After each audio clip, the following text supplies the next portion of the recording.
Здравейте! Днес ще ви запозная с пораженията от захранването Asus модел SA-DP65KV. Тази схема я свалих от интернет. Така и реших да прегледам по схемата точно какво се случва и точно какво измерих от изгорелите SMD елементи. Тръгваме от захранването. Този 2 амперов предпазител, който е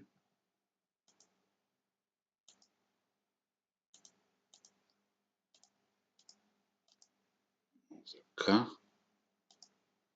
Този 2 амперов предпазител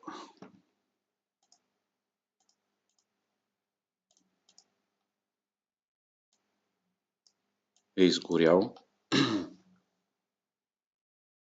По-надолу може да видим ето този NMOSFET. Директно окасил. Сега ще ви го ограда.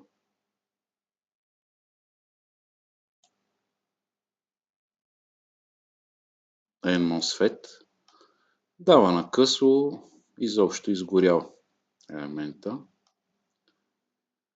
Така, тези два резистора, 68 килоомовите.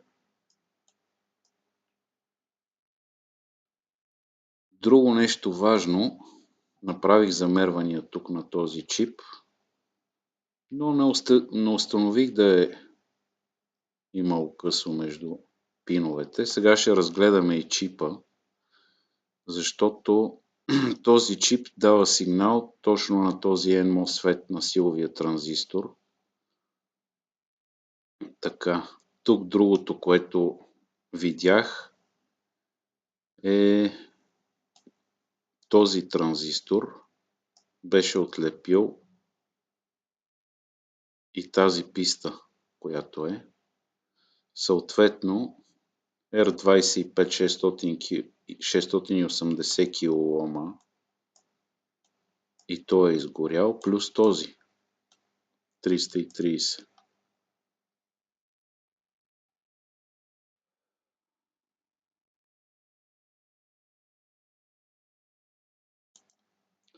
Нека да разгледаме шим контролера.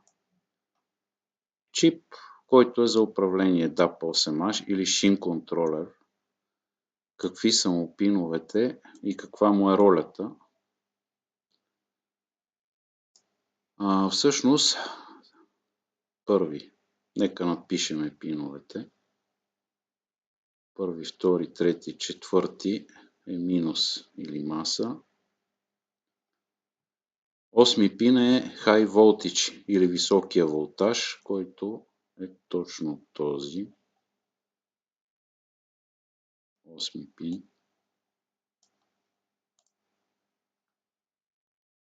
Ето тук ще го напишеме да се вижда. Съответно седми. Всъщност стане ми интересно и за седми пин, че никъде не е вързан. И аз си мисля, че е оставено точно такова разстояние между 8 и 6 пин, защото пък 6 пин е захранването на този шим контролер.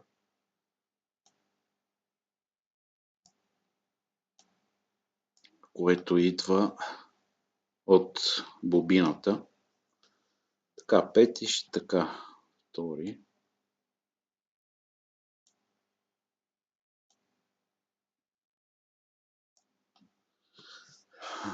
След замерване с мултицета от четвърти към трети пин от минус, да не би да не е окасило по кръчетата, нямаше установено късо от 0 ома.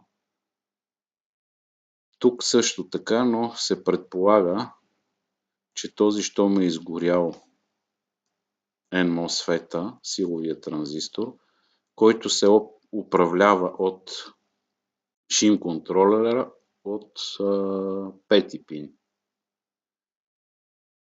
Така, той му пуска честота, която съответно превключва определени силови вериги.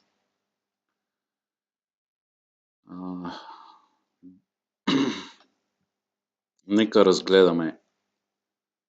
8 казахме High Voltage или HV. Това е високото, който идва от, така да се вижда, минава през резисторите, идва от диодния изправител или греца. Греца също го замерих, няма поражения. Тоест може да се измерят тези диоди, дали дават на късо и при тях, но всичко изглежда наред там, тук.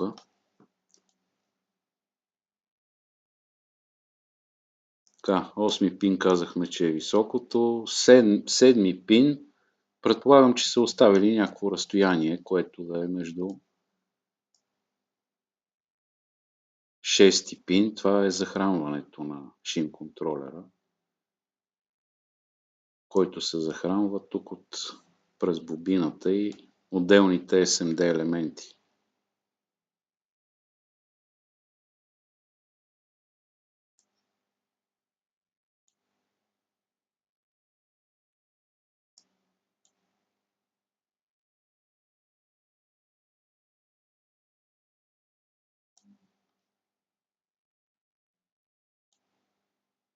Така, драйв, точно този е за управление. 5 пин, 6 е VCC, който казахме е захранването, 7 пин, който е оставен за да има някакво разстояние, може би аз не виждам на 7 пин, но NC. NC, какво? No Connect. Не е свързан.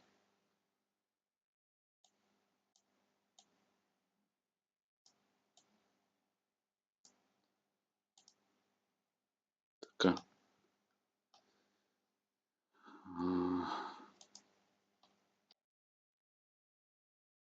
Примерно, ако MOSFET-а да даде на късо или в лаптопа има тежко късо, тока скача брутално. Пин 3 усеща това мигновенно.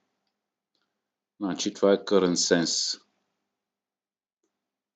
Тоест, той отговаря точно за тази част, да следи точно за тези неща и да прекъсне.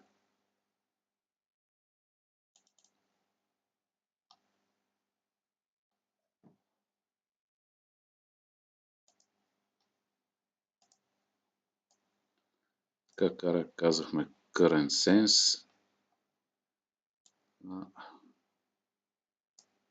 Втори пин или FB. С други думи, фидбек. Той свързва този оптрон, който е E114. Ето тук. Така, измерваме N-каналния MOSFET. Какво виждаме тук? Има 3 пинчета. Този е гейт, дрейн, средата и source. Значи, между тях мериме с мултицета в мод диод. Ето тук може да видим. Задължително на диод. Ето така. И какво ни показва в момента уреда? Между gate и source 0 ома.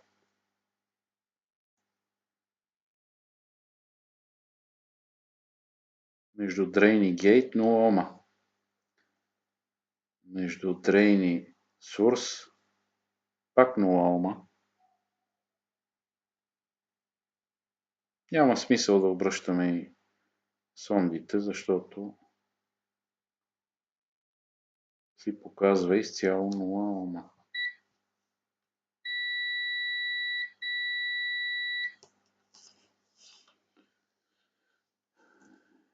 този N MOSFET е за смяна.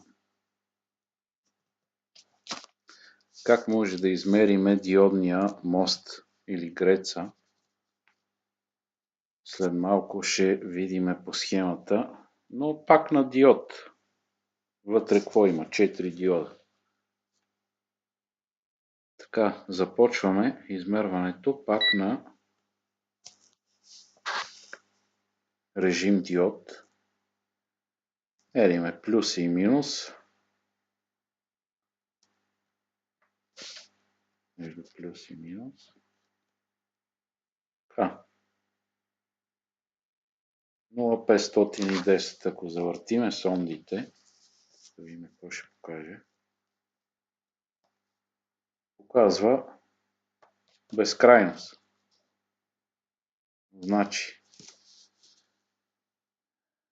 Значи тук е окей.